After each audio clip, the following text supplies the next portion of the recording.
আসসালামু আলাইকুম। আজকে আমি সালাদ বানাবো। তার জন্য শসা নিয়েছি, গাজর, টমেটো কুচি, কাঁচামরিচ, পেঁয়াজ, লবণ, ধনিয়া পাতা। এখন আমি দিয়ে দিব তেল।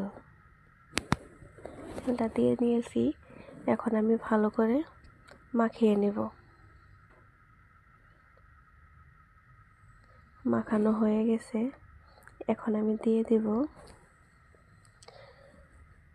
শসা কুচি, গাজর কুচি, টমেটো কুচি দিয়ে এখন আমি ভালো করে মিশিয়ে নেব।